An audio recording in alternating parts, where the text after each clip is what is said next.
오늘 말씀은 사도행전 20장 13절로부터 25절까지 말씀입니다. 함께 읽겠습니다. 우리는 앞서 배를 타고 아소에서 바울을 태우려고 그리로 행선하니 이는 자기가 도보로 가고자 하여 이렇게 정하여 준 것이라. 바울이 아소에서 우리를 만나니 우리가 배에 올리고 미둘레네에 가서 거기서 떠나 이튿날 기오 앞에 오고 그 이튿날 사모에 들리고 또 다음날 밀레도에 이르니라. 바울이 아시아에서 지체치 않기 위하여 에베소를 지나 행선하기로 작정하였으나 이는 될 수 있는 대로 오순절 안에 예루살렘에 이르려고 급히 가미러라.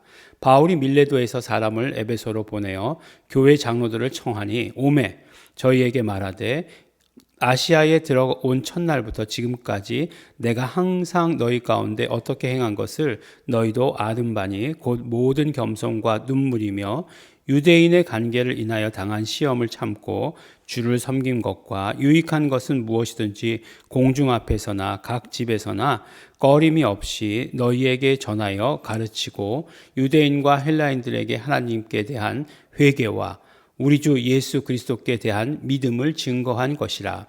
보라, 이제 나는 심령에 매임을 받아 예루살렘에 가는데 거기서 무슨 일을 만날는지 알지 못하노라. 오직 성령이 각 성에서 내게 증거하여 결박과 환난이 나를 기다린다 하시나 나의 달려갈 길과 주 예수께 받은 사명 곧 하나님의 은혜의 복음을 증거하는 일을 마치려 하면은 나의 생명을 조금도 귀한 것으로 여기지 아니하노라. 보라, 내가 너희 중에서 왕래하여 하나님 나라를 전파하였으나 지금은 너희가 다 내 얼굴을 다시 보지 못할 줄 아노라.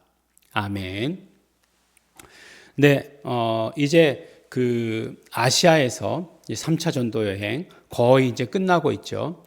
거의 끝나고 있는 것을 어떻게 합니까? 이제 그 후반부에 가니까 이제 그 사도 바울의 아주 그 엄숙한 그런 어떤 고백들이 나오는 것을 보게 되는 거죠. 보니까 이제 어제도 말씀드렸지만 이제 20장에서부터 또 그 누가가 합류하게 돼요. 바울과 누가가 이제 합류하게 된 바울의 전도 여행에 누가가 합류하게 되는 거죠. 그래서 보니까 우리는 앞서 배를 타고 아소에서 바울을 태우려고라고 이렇게 얘기하고 있어요. 그러니까 그 드로아라고 하는 데가 항구 도시잖아요.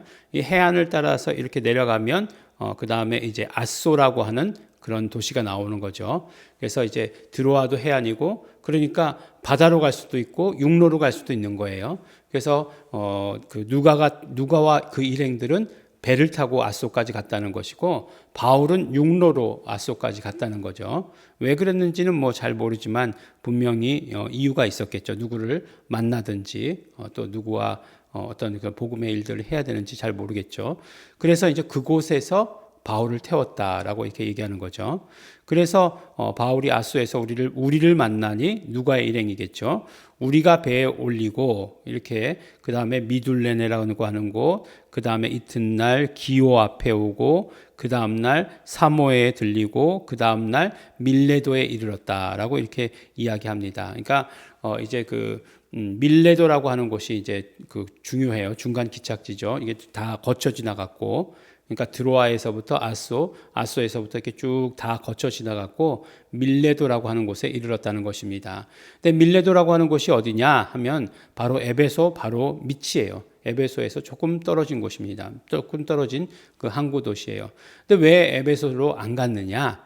에베소로 가서 들렸다가 에베소에는 3년간이나 있었으니까 사역했으니까 더 아는 사람도 많을 것이고 동역자들도 많을 것인데 왜 그리로 안 갔느냐? 일부러 안 갔다는 거죠. 아시아에서 지체치 않기 위해서. 왜냐하면 예루살렘까지 가는데 그 오순절 전에 예루살렘까지 가기를 원했다라고 이렇게 얘기하는 거죠. 그러니까 이 무교절 후에 그 어디죠? 무교절 후에 바로 그 빌립보에서 떠난 거죠. 빌립보에서 떠났다라고 이렇게 얘기하고 있는데 거기서부터 그 저기까지 들어가는데 오순절까지 가는데 며칠이 걸리는 거죠? 그렇죠. 50일이죠. 50일.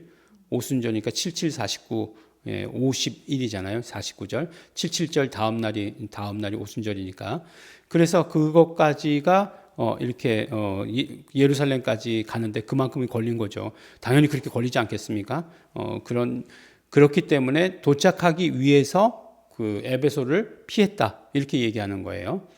근데 이제 그 밑에 지방 밀레도에서 에베소의 사람들을 다 만나지 않고 장로들을 청했다라고 이렇게 얘기합니다. 그곳에서 만나자 이렇게 얘기한 거죠. 그래서 만나서 한 내용이 오늘 말씀 가운데 나오는 내용의 주요한 내용이죠. 그리고 이 이야기를 아마도 처음 들어보시는 분은 안 계실 것이다 라고 이렇게 얘기합니다.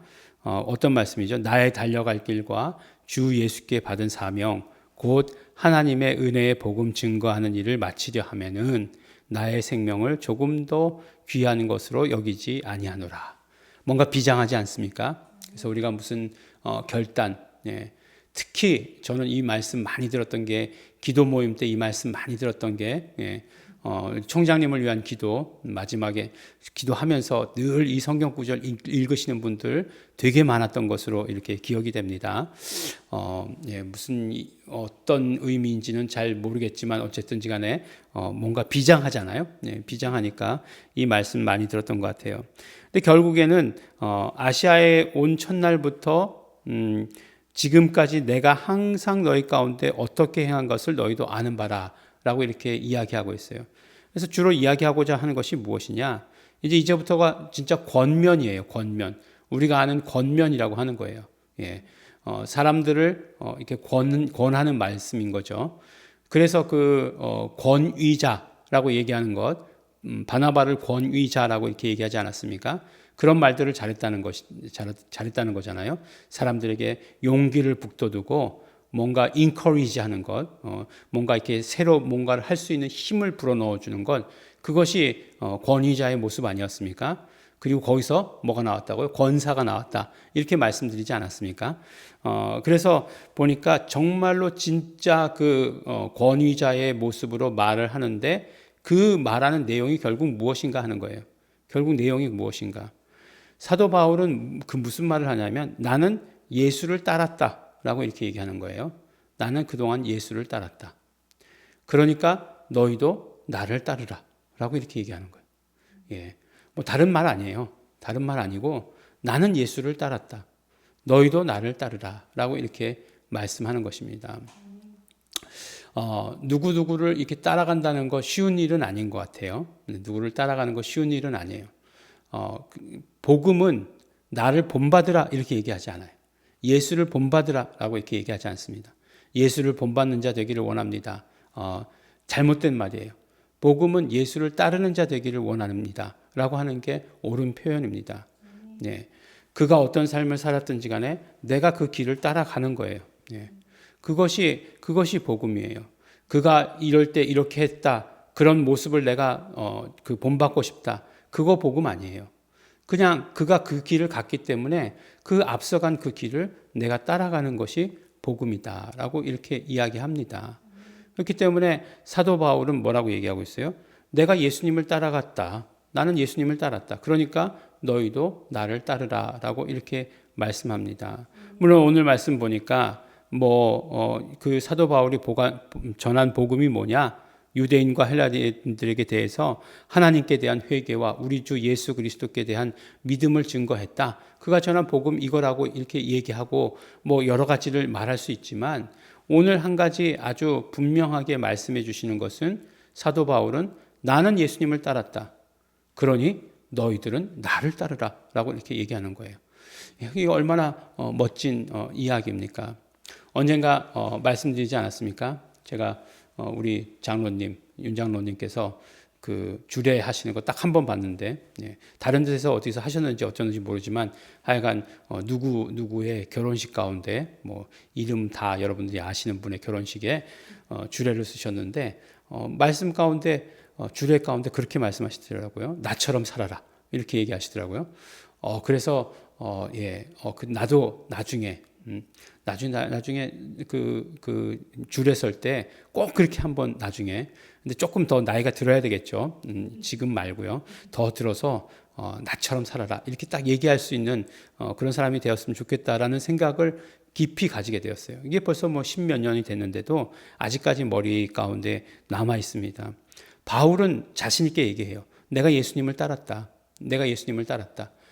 목숨을 아끼지 아니하고 예수님을 따랐다. 너희도 나를 따라라. 그것이 예수님을 따르는 길이다라고 이렇게 말씀하는 것입니다. 우리가 복음의 길을 걸어갈 때 예수님을 따르는 것이에요. 예수님의 사상을 담거나 예수님을 흉내내거나 하는 것 아닙니다. 바울을 따라가는 것도 어떤 면으로 바울의 했던 것들을 흉내내는 것 아니에요. 그 길을 그대로 가는 거예요.